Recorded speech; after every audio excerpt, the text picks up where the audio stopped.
Welcome everyone to another casted game of Age of Mythology Retold. We've got something a little different for you today. I'm going to be taking a look at some higher level ranked gameplay. Both of these players are in the 1400 to 1600 ELO range.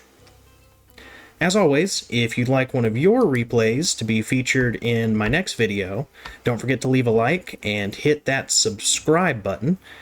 And now that that's all out of the way, let's meet our players. Spawning in on the east side of the map, playing Loki in the red, it's DoD Skirner. His opponent today, spawning in on the west side of the map, playing Poseidon in the blue, it's JohnArbiter. Both of these guys are active on YouTube and or Twitch, so I will leave links to their respective channels in the description so you can check them out. But for now, let's take a peek at the build orders. So, Skirner here is going one onto wood pretty early as Loki. One dwarf on the gold mine so far, and ox carts for everything. JohnArbiter, on the other hand, is just going full on onto food. Looks like built one storehouse and was able to pull these rhinos under the town center, saving that granary cost, so doesn't need to gather any wood for now. So the reason I chose this particular game to show you today is because of the matchup.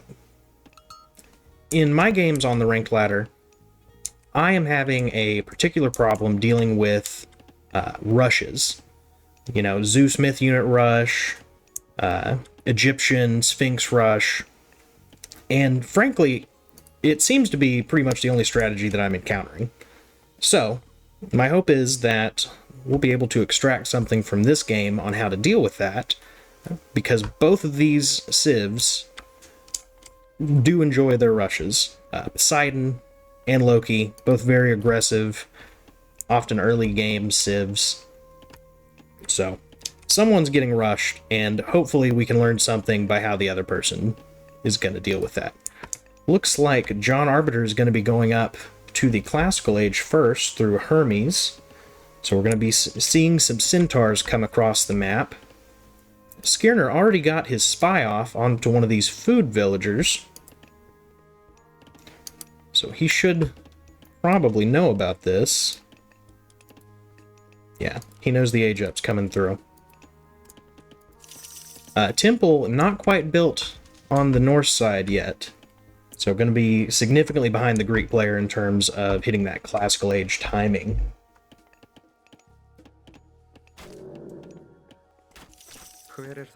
Like, ultimately went up to 8 on food, 3 dwarves on gold. And then around, oh, 7 on food. Okay, we might be putting too many food villagers in. Meanwhile, JohnArbiter down to just 5 food gatherers, 5 gold miners, and rallying onto food. Centaur does come out for JohnArbiter, going to be making its way across the map. This gold mine here is going to be a great target in Skirner's base. First Harriser does come out, but the problem with these Harriser, compared to the Centaur, is that the Harriser just can't keep up. Right? We've got a 4.5 movement speed compared to the Centaur's 5.9, which makes it really hard to get any good damage off with your Norse heroes against this particular myth unit. Special attack going to be coming in any moment on this gold mine. Yep. Dwarves get pulled. And Skirner is opening up with a great haul.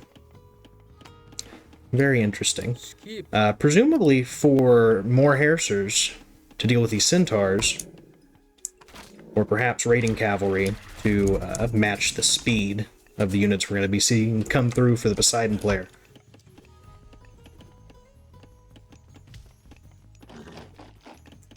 Centaur comes in for another special attack on the gold mine. Villagers have to get pulled everywhere.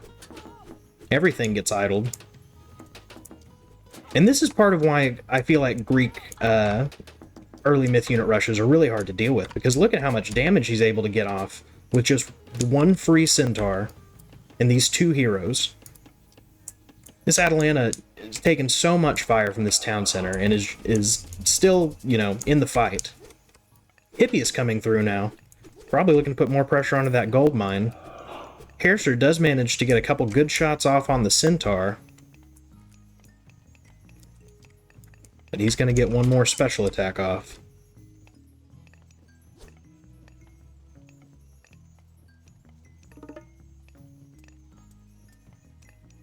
Skirner pretty much confined to his base at this point. JohnArbiter has control of the map, but is not taking either of these close town centers quite yet. Hippias moving in for a raid on this northern wood line. Potentially. Oh, Centaur might be going down here if JohnArbiter isn't paying attention, and it will be. Villagers get pulled to avoid these Hippias, but again, the whole economy is getting idled out here. Skirner just keeps switching villagers from the rhinos here and through the town center over to the berries. Got some food gathering on these chickens, but there's no angle of this base right now that JohnArbiter can't get into with these Hippias.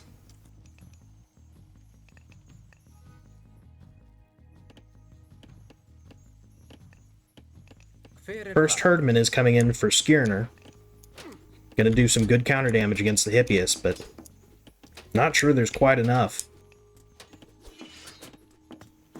First villager gonna be going down for Skirner. And that's the really impressive part of all this. Despite all this pressure that JohnArbiter has been putting on to this Loki player's base, Skirner has only lost that one villager that I've spotted. And I think that really is just by, you know, paying hyper attention to your own base whenever you're playing up against an aggressive rush strategy like this. Because there's just not time for the Hippias to get any damage off before these villagers are retreating. See? Just like that. Troll is going to have to be careful. Jason could probably handle it by itself, but Hippias barely escaping. Another raid on the north side, but most of Skirner's forces here to protect the wood and food villagers at this point.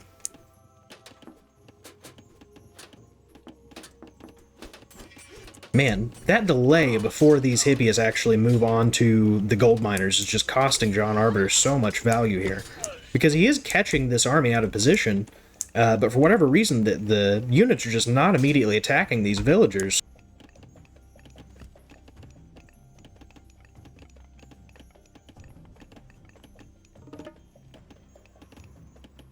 Still just 2 production buildings right now for Skirner.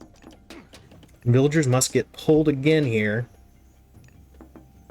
But if the Hippias stay too long, they're going to get cornered by this mass. And there's a couple herdmen in there now, which could be a problem. Still just 2 stables for JohnArbiter. Players pretty equal in terms of production buildings. Villagers are going to get caught across the wood line now. A couple more are going to be going down, but you know, these Hippias stay in long enough. A couple of them are going to be going down as well.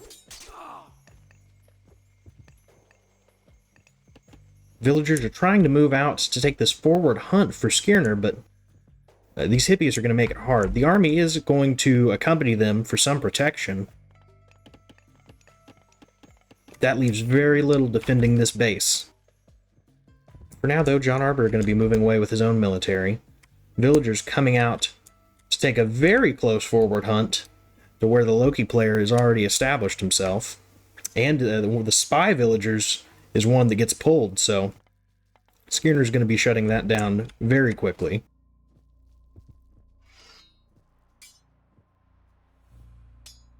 JohnArbiter does spot it out. Villagers get pulled in time. Drauger spawning in. That's a lucky draw for the Loki player. We know how good Drauger are.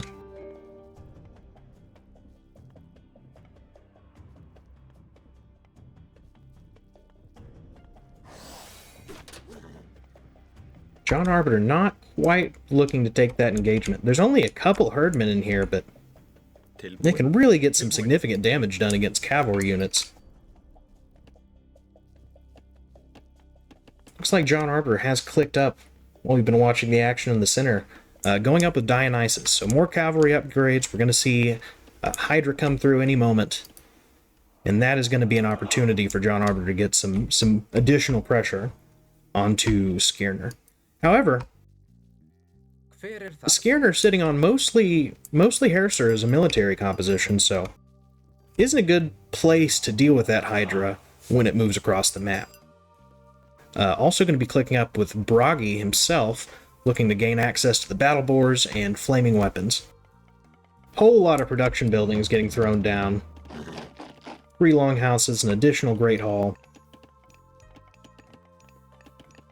Barracks are now in for JohnArbiter, and Hypaspadists coming out.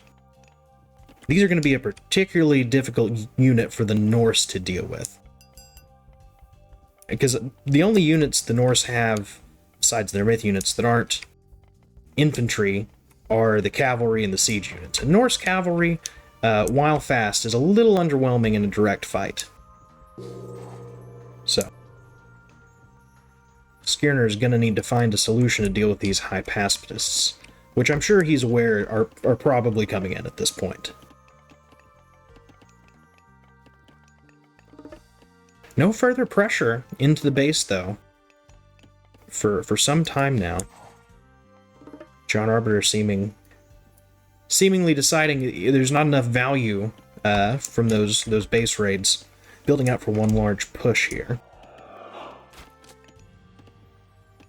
One battle boar already trained on top of the free one you get for the age up, and another one coming in now.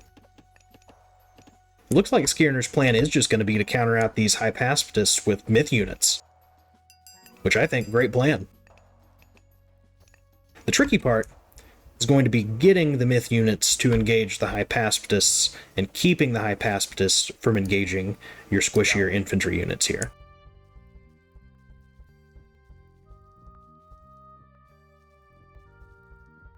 Both players just kind of posturing around the central town center for now. Skirner has moved on to a very forward and exposed gold mine. JohnArbiter's got a Pegasus just out of frame.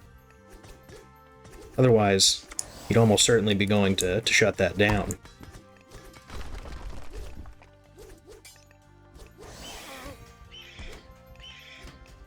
Looks like everyone's ready to take a fight here in the center. JohnArbiter decides, no, not quite.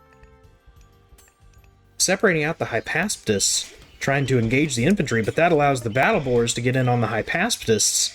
That's the opposite of what you want to see if you're this Greek player. A few throwing axemen are going to get some bonus damage against these Hypaspadists, but you can't let them take direct engagements because they also take bonus damage from the Hypaspadists. Small engagement, both sides decide, hey, not quite time. I'm going to pull back and reevaluate. Let's see where the upgrades are. Dwarven Breastplate coming through for Skirner. Also has already gotten the copper armor and copper weapons. No ranged armor through yet, but JohnArbiter not making any ranged units, so shouldn't be an issue.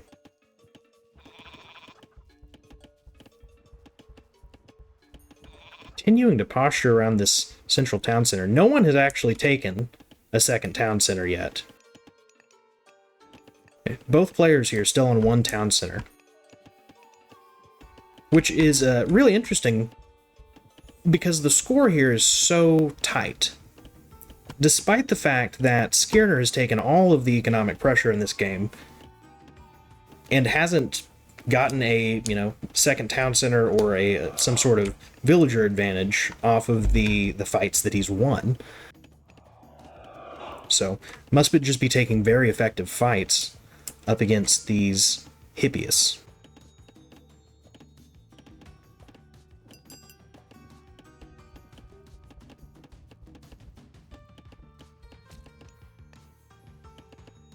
No forward gold mine available for Skirner to get any damage off. JohnArbiter has a nice little wall and some production buildings, creating kind of an alcove for his gold miners. Moving towards an engagement in the middle. Is it really happening? Nope, not quite time. Separating out those hypaspadists again. Which, I mean, you want to get your units on different control groups so that you can fight them up against their counters, but the problem is when you separate them out like that, you allow the counters to those units to also engage if your opponent's doing micro well. Alright, JohnArbiter is going to be forcing a fight here. Separates out the Hippias, battle bores directly onto the Hypaspadists, and the Hippias are engaging mostly with Herdmen and Hersers. Bronze and flaming weapons come through, kind of countering each other out. But it does not look like bronze is going to be enough to save JohnArbiter in this situation. All the Hippias going down. Very few Hypaspadists remaining. As the whole army from JohnArbiter just completely cleaned up. And that is going to be the game. JohnArbiter realizing probably can't come back from that, fighting this close to the base. Let's take a look at this timeline. So yeah, this part of the game is probably the most instructive to me, because Skirner is continuing to take pressure into the base this whole time, and isn't producing military to address it. Doesn't lose a unit in that whole encounter, and keeps the villager losses to 1, 2, 3, 4, 5, 6 villagers. That's very impressive, and I guess it was just this lost military value that allowed Skirner to slowly gain an advantage here over his opponent, and ultimately take the win despite being later to age up to both the classical and the heroic age. So, takeaways for my games, your games. When you're dealing with an aggressive opponent, it seems like it really is just all about making sure to minimize your villager losses, pulling those villagers into the town centers and towers, taking good fights in your base, where your town center can provide some additional cover fire. And over time, if you can kill off their units and not lose too many of your own villagers, you can eke out a numbers advantage. As we saw here. Anyway, guys, that's all I've got for you today. So, until next time, good luck, have fun, and I will see you in the next game.